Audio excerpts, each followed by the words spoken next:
Dielectrics are the very last topic that we learn about when we study capacitors. Here on the first board are the absolutely most important things to know. And if you kind of got this in your head, you could do 90% of the problems with a dielectric without knowing anything that comes later, except for number 5. You'll see that in a second. Most important things to know. First, dielectrics are always non-conducting materials. So a metal like copper cannot be a dielectric. Here's the only thing you really do with a dielectric. You put it between the plates of a capacitor. Each dielectric material, and you can put different materials like jellied substances, you can put alcohol, you can put paper, wood, any non-conductor will work. But they're all different from each other. So each dielectric material is described by a single number. That number looks like a K to you. It's actually a Greek letter kappa, and I'll talk more about that later. But the most important thing to know about that is it's called the dielectric constant. It's different for different materials. And here's the effect it always has. It changes the capacitance from what it is with a vacuum here to a constant number that describes that material times the old capacitance. That would be here. So the capacitance with the dielectric equals the dielectric constant times the old capacitance without the dielectric. That's the mathematical effect it has. And you should understand why, which we'll get to at the end of this video.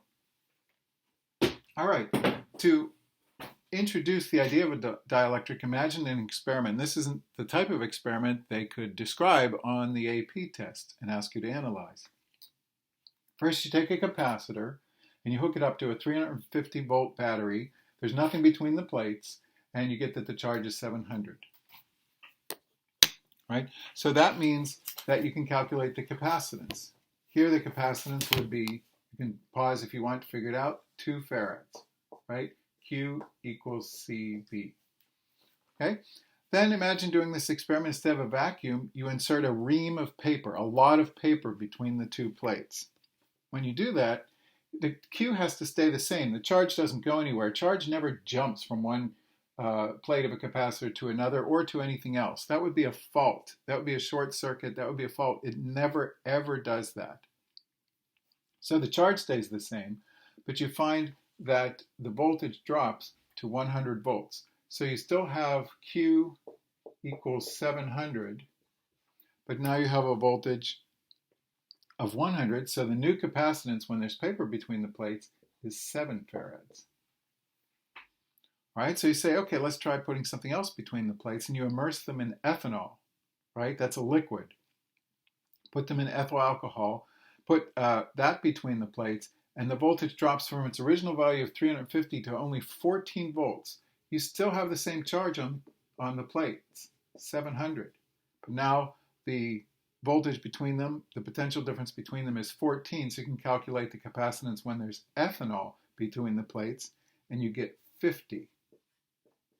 So just by putting ethanol, a cheap substance, between the plates, we change the capacitance from 2 farads to 50 farads. Right, so you can imagine doing this experiment with different capacitors, different materials, different dielectrics, these non-conducting materials between the plates, and getting these results. And you may want to pause the video and look this over and make sense of it. Different capacitors, capacitor A, B, and C. And this is what we might call their natural capacitance. 2 farads, 4 farads, 10 farads, when there's nothing between the plates, vacuum. Right? Then we put paper between the plates, and we see this happens, and ethanol. And you may want to pause and look at the pattern here. And you'll see it's always a simple multiplication. With paper, you take the original capacitance and multiply by 3.5. With ethanol, you take the original capacitance and you multiply by 25. So it seems that these different materials can each be described by a multiplicative constant, a factor. Right? So this word was invented, a dielectric. It's always a non-conductor. A conductor won't work for this. Conductor will have an effect. Put a slab of metal between the plates, it will have an effect, but it's not this kind of effect, and that exact problem has been on the AP test, but that can be reasoned out without knowing any of this. So dielectric means a non-conducting material that you put between the plates, and it will always make the capacitance bigger than it was with a vacuum. And we'll learn why in a second. So here's the math of it. The capacitance with the dielectric equals some constant multiplier times the capacitance in a vacuum. So now we need a symbol and everything for that, right? The name for this is the dielectric constant. It's different for different materials. We saw that here. For paper, it was 3.5. For ethanol, it was 25. And as soon as you see that different for different materials, that's like coefficients of friction, you think, oh, I bet there's a table of it, and there is here in your book. It's always greater than 1. We can call the dielectric constant of a vacuum 1, but we usually just say there is no such, we don't worry about that. We just write that down as a capacitance. The dielectric constant of air, by the way, is like 1.000 something. So to at least three significant figures, the dielectric constant of air is also 1, like vacuum. Right? Briefly, this is not a K. It's not a lowercase k because that would have the stem up too high, and it's not a capital K because that would be the same height as the capital C. This is the Greek letter kappa. This is the lowercase Greek letter kappa, which is their K. All right, finally, why does this happen? And it is sometimes asked to explain why this happens. So understanding why it happens is part of studying for the AP test. And to do that, we have to go back to the idea of electric fields and what's inside an atom of a non-conductor. So think about what happens here between the plates. If one is positive and one is negative, what do you have? You have an electric field, and we can represent that by lines pointing from the positive to the negative. So you have an electric field between the plates. Then you put in the dielectric. Now, it's a non-conductor, which means it has no free electrons. No electrons are free to move completely in this thing from one side to the other. This cannot completely cancel out the electric field. Only a conductor could do that and have a field of 0 inside it. But within each atom, the electrons and protons, the orbiting electrons and the protons in the nucleus can shift a little bit. And so the negatives, the electrons, will be drawn to the left side of each atom. So in every atom, you have this effect. And the positive nucleus is pulled slightly to the right. So we say each atom is polarized. Each atom becomes a dipole. Look at this atom in isolation. If this side's negative and that side's positive, this is a little dipole, and it creates a little electric field inside itself from positive to negative, just like plates, but in the opposite direction. So each of these, and I'm drawing the counter field, the field that's created by the dipoles, each of these points what we might call the wrong way. It's smaller than the electric field originally created by the plates, but it's still non-zero, and it points to the left. Meanwhile, we still have the main electric field from the plates pointing to the right. So maybe we have the big electric field is 10 newtons per coulomb, and the small electric field, we'll call that the counter field. The counter field might be, points this way, so we'll call it negative, might be negative 4 newtons per coulomb. Those two add up as all vectors do, and so you get a net electric field. And what this would do, in my example with made up numbers, this would create a net electric field inside of what?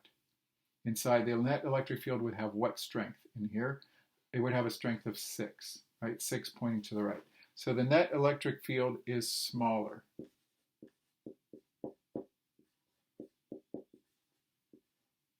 The net electric field between the plates has now been reduced by putting the dielectric in, because the dielectric creates a counter field because the atoms are unbalanced. These two fields add up. You still have the original. These charges are still creating the original red field, but the atoms of the dielectric are creating the orange field the other way. And so the net electric field here, which is all that is real from the point of view of voltage or potential difference, the net electric field is now smaller. So now go through the things we've already learned. This is a uniform field. The lines are parallel and equally spaced, so we can use our rule for potential difference of a uniform field. It's ED, and I'm putting in red the thing that is smaller. So since the potential difference is the electric field times distance between the plate and the electric field is smaller, that means the potential difference is smaller. Then go to the definition of capacitance, and again in red is the thing that is smaller. Since the electric field is smaller, but we're still keeping the same charge on the plates, the electric field got smaller, it's in the denominator, so the capacitance is now bigger. And that explains why the capacitance is larger when you stick a non-conductor between the plates. And in fact, if you go into engineering, work with circuits in any way, you should know that basically every single capacitor that you use in a circuit has a dielectric in it for obvious reasons. Look at how much ethanol did. It increased the capacitance by 25. That's a much more efficient way of increasing the capacitance of something than trying to make bigger plates, which take up a lot of space, or reduce the size, the spacing between them, which can be very hard to do without making them touch. We have a limit. In fact, we often put a spacer between the plates so they don't touch. And what does that spacer have to be made of? A non-conductor. So we put a non-conductor between the plates for two reasons. One is to keep them from touching each other and shorting out, and the other is because it increases the capacitance to have that non-conducting dielectric between the plates.